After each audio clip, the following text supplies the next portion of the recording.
Have you got a family member, or maybe you're the family member, that when you ask, what do you want for Christmas? They say, well, I don't need anything. That's my mum's response every single year. You see, my mum, she's a pretty content lady. She doesn't ask for much. I want to suggest that actually this is the reason why most of us brush past the story of Jesus every year.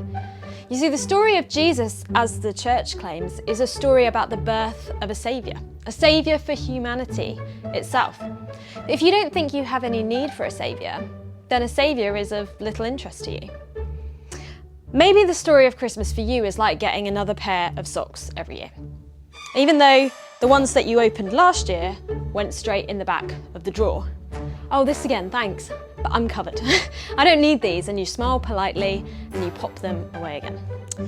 You know, I realised recently that I have never bought myself a pair of my own socks. I always rely on getting them for Christmas, but last year I didn't get any, and now, look, I've got holes in my socks.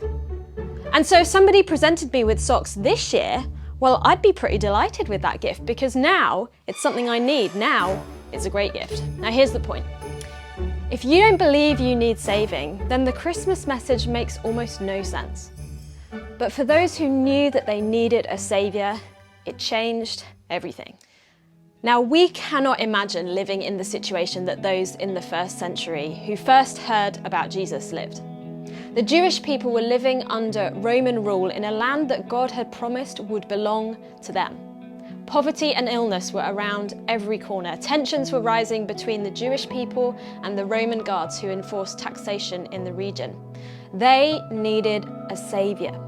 And as the story goes, the news of a saviour first arrived to a group of low-life shepherds who lived away from the crowd, away from the ruling classes, away from the hustle and bustle of the world, and away from mainstream society. And when they thought that there was even the remotest possibility that somebody had come to save them from the reality that they found themselves in, well, they got up and went straight away, because a saviour was exactly what they needed. So I wonder if this year, like me experiencing a need for socks that I've never felt before, you are experiencing the need for a saviour.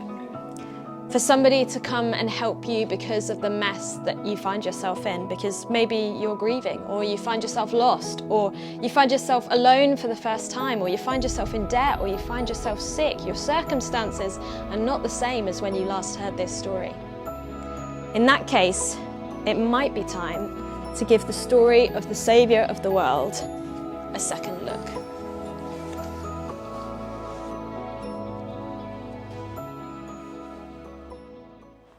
Now, maybe if somebody says to you, well, you might need a saviour, your initial reaction is to push back a bit and go, well, hang on, I don't need anyone. I shouldn't need anybody, let alone a saviour. I think generally speaking, that's kind of how our world and our culture tends to think, isn't it? We shouldn't need anybody else. We're fine, self-sufficient individuals.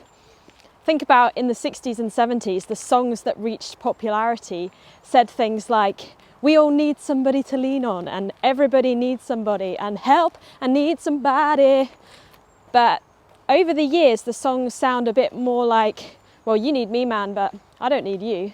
Or, I love me, I love myself, I don't need anybody else.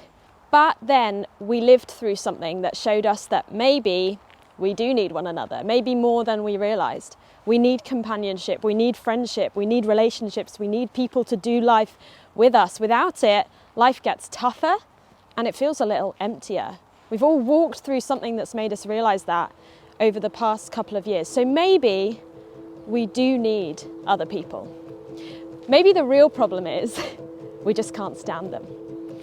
Now, anyone who's ever had a big Christmas family event that's lasted over several days has realised this problem. Now, you know you need your family and you care about your family, you love your family, you wouldn't have Christmas without them. But after a few days being in the house all together, you realise you can't stand them anymore. I'm recently married and I'm realising this is one of the problems in marriage or in any long-term relationship. I know that relationship is important to me. I know I need to keep it healthy, but there are times when we just can't stand one another.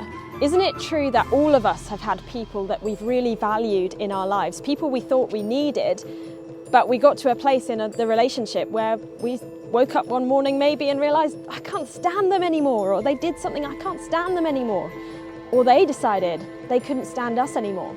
And a little further from home, our world tears itself apart over this, doesn't it? I mean, we know we need one another for society to work, for a global market to work, but we can't stand those people or their political ideas or that group. We need each other. In many ways, we're dependent on one another, and yet we keep facing this problem that we can't stand one another. Maybe, even though people are our greatest source of comfort, they're actually also our greatest source of grief, aren't they? Maybe it's safer to just keep people at a distance. Maybe it's safer to go it alone and not need anybody else. Maybe it feels easier, simpler. Maybe this is the problem at the core of all of our relationships. We need one another, but the truth is, we can't stand one another, or worse, we've felt what it feels like when somebody says that they can't stand us. You know, I'm beginning to realise that if there's anybody who can help us to overcome this problem of not being able to stand one another, and if there's anyone the world should be paying attention to right now when it comes to this, it's Jesus. Now, whatever you think about God, the story of the Bible and the story of Christmas makes it abundantly clear that God does not have this same problem. But nevertheless, he did do something to deal with it. Now, God, if you can imagine, is the most ultimate, the most essential, the most powerful being in existence. He existed before anything else. In fact, nothing that exists came about without him. So he doesn't need humanity. He doesn't need people.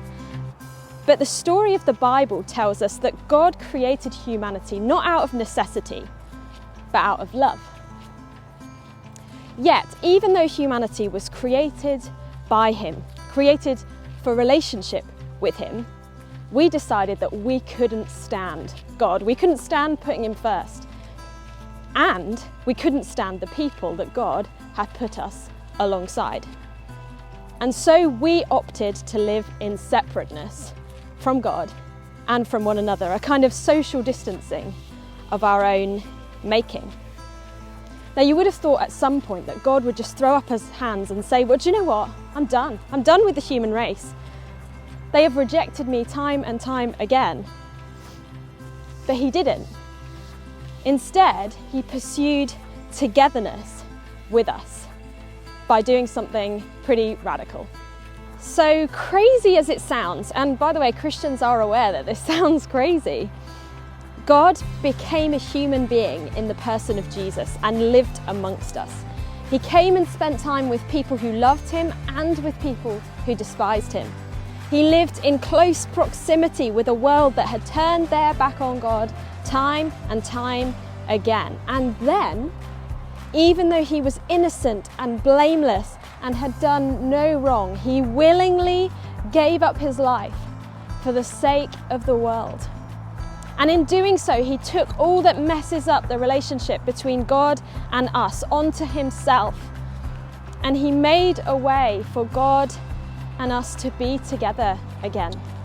Jesus forged a pathway from separateness to togetherness. And that is the message worth celebrating at Christmas time. That God could do more than just stand to be with us. He pursued us. He came as close to us as he could get. He took on the limitations even of being a vulnerable human baby. He decided relationship with us was worth that cost and even worth the cross. All so that he could turn a relationship that looked like it was permanently broken into one that was permanently whole. So this is why one of the names that Jesus is known by is the Prince of Peace. Because he mended what was broken. He took the pieces and made them whole again and restored unity and togetherness. And this is what Jesus was all about throughout his ministry. He was somebody who didn't push the world away. He didn't push the difficult people away. He didn't push the poorest of the poor or the richest of the rich away. He didn't push the weak or the selfish away. He didn't push the sick away or the outcast away. He opened his arms wide for the whole world, anybody and everybody, to come to him and find home with him, including me and including you. If there's anybody who can teach us to overcome the problem of not being able to stand one another, it's Jesus. Because he could do more than just stand to be with us. He threw open the door for an unconditional relationship with him. Maybe this is the thing that would make 2022 different for you. Maybe this is what you have been waiting for. You do not have to go it alone. Separateness is not the best option, and it's not the only option. You have received an invitation to be part of the family of God, and it's a free gift. Maybe this is the time to rip the wrapping paper off that gift, to grab hold of what has been offered to you.